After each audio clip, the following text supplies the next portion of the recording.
tous à tous. Donc aujourd'hui on se retrouve pour une nouvelle chronique. Alors le conte que j'ai présenté, je sais pas si vous pourrez le trouver peut-être dans une médiathèque ou en librairie. Parce que quand je l'ai ouvert, il est marqué, il a été tiré de cet ouvrage 450 exemplaires sur papier bouffon de 90 grammes constituant le présent tirage.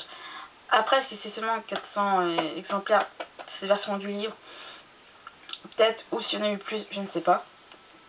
Bref, le livre que je vous présente, c'est Contes et légendes, Contes du Maine et d'Anjou de Thérèse de Castellane, chez l'édition La Découvrance, collection L'Amateur Averti.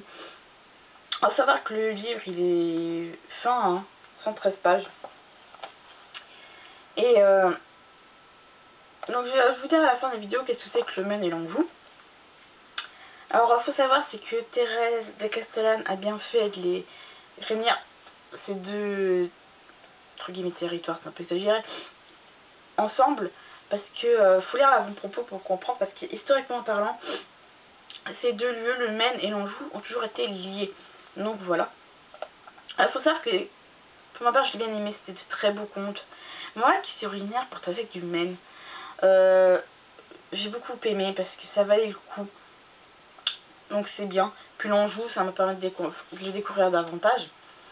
Puis je trouve que Thérèse de Castellane a dû bien passer, a dû y passer beaucoup de temps. Parce que certains récits ont été ont perdu un petit peu de leur état d'origine. Parce que comme c'est écrit dans la 4e couverture, dans le résumé, il y a marqué ma cueillette m'apporta bon nombre de légendes et de contes, mais éparpillés dans les revues et des livres, et pour la tradition orale, maladroitement racontés, voire à demi-mot. Tenter de reconstituer les contes tels qu'ils étaient, je pense peut-être de leur état d'origine, ça devait vraiment être dur. Peut-être pas dans leur état qu'ils étaient à l'origine, mais essayer d'être au plus proche, et elle a essayé de donner un petit peu, de faire revenir, j'emploie les mots, hein, du résumé, parce que elle a été vraiment, je pense, vraiment, elle a vécu, au moins c'est sûr qu'elle a vécu dans ça, c'est pour ça qu'elle s'est construite.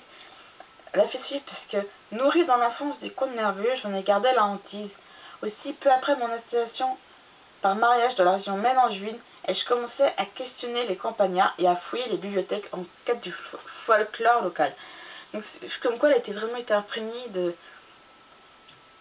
ces lieux, et ça lui a donné envie peut-être de mieux nous faire partager tout ça.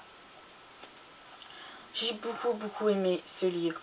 Les contes sont pas de prise de tête, c'est vraiment des contes sublimes qui vraiment pensent que chaque région, sur le cas, je vous ai beaucoup présenté de livres, par exemple le conte et les légendes de certains endroits, et c'est toujours une très belle découverte parce que on apprend sur les lieux tout en restant chez soi, et vraiment on pense que ça peut être vraiment intéressant.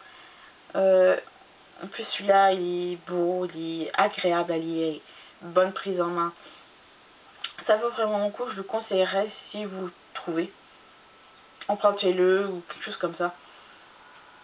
Donc oui, vraiment si c'était vous...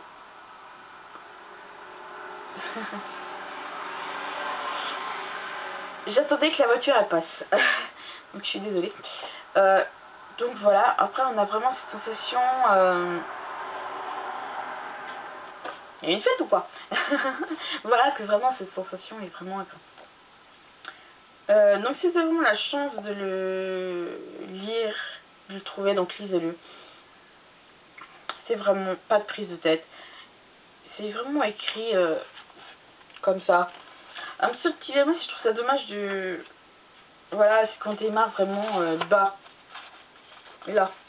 Il y a trop d'espace là, j'ai pas quand il y a de l'espace là. Ouais, bon, chacun c'est où. Alors, donc, mon avis est donné.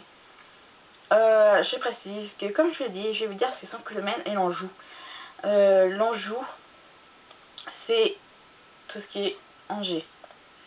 Parce que ce qu'ils disent, et le Maine, c'est le Mans, ses alentours, c'est ça.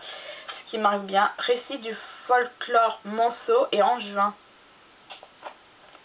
Donc en gros, angevin c'est Angers, manceau c'est le Mans.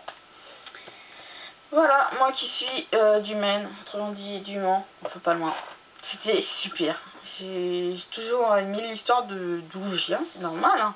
Mais vraiment, je voulais à tout prix vous le faire partager, parce que ça vaut vraiment, vraiment le coup.